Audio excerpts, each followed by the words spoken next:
Welcome, Biff Maier. And thank you for joining the book talk. We both studied Montessori education in Bergamo long ago, and I immediately realized that you were a fantastic teacher.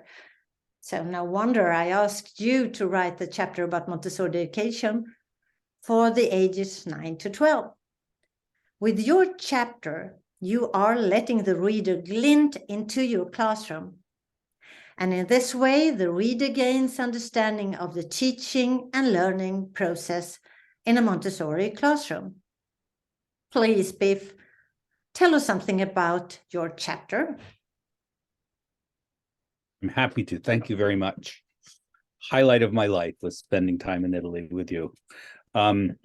So I wrote about the Montessori elementary classroom. I actually talked a little bit about 6 to 9 classrooms as well. And I think I wanted really to make 2 points. First, I think Montessori's vision was not so much to improve education. It was to bring about a better and more peaceful world, because she wanted to foster the development of healthy, dare I say it, normal children. And she envisioned a classroom where children were, in her words, spiritually regenerated.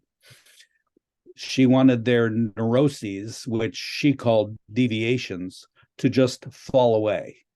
And lots of people have described how early childhood classrooms normalize children by means of activity and their own effort at doing their work.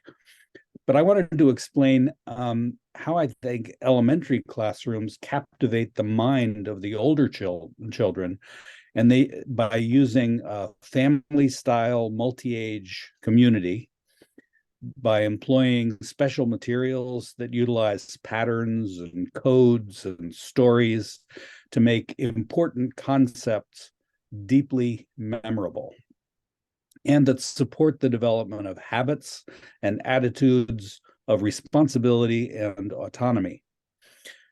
Perhaps most importantly, classrooms that help children find themselves, that help them find their own true interests and their belonging in the universe.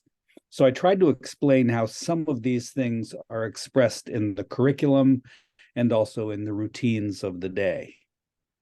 Montessori called the work of elementary children psychic hygiene. And our focus is on the big picture.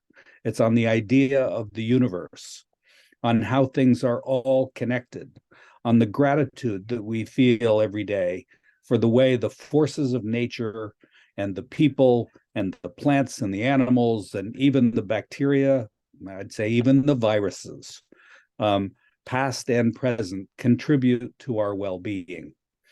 All of this helps the mind of a child stop wandering, she said. So I think the cosmic approach of Montessori Elementary helps children's deviations fall away so that they are healthy and happy kids. That's a wonderful summary of your chapter, and it will make everyone curious to read it. But could you just say in a few words, in a few words, what are the surprising details you learned during your research before you wrote the chapter? Well, what I was surprised at is how explicitly Montessori actually described cosmic education as therapeutic. I mean, I didn't know she had written about it. I knew that we thought that way, and we thought of the cosmic approach as being the thing that centers the mind and normalizes elementary children. But I didn't remember that Montessori wrote about that. So it was exciting to me to discover that. And how do you think your topic can inspire further research? Well, here's the rub.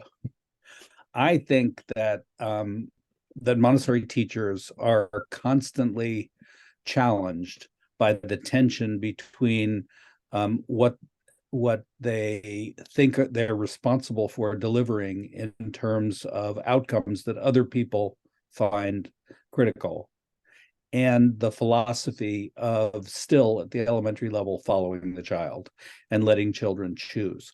And I suspect that that part of the therapeutic value of the elementary classroom is the continuation of free choice. And I know a lot of teachers, particularly in the public sector here in the United States, that really struggle with serving two masters. On the one hand, they have people who are telling them what they have to do in order to continue getting their funding. And on the other hand, they have their belief in free choice and inspiring children's interests. And so I'm more and more interested in learning and classrooms being truly learner-centered and responsive to who the learner is. So I would like to see people continue to work on ways of, first of all, empowering teachers to have the right to give the learning process to the children. And then also the extent to which we really practice what we preach. I agree, really. Thank you, Biff, for your exciting contribution to the Bloomsbury Handbook of Montessori Education. Thank you. It's really exciting to have it published.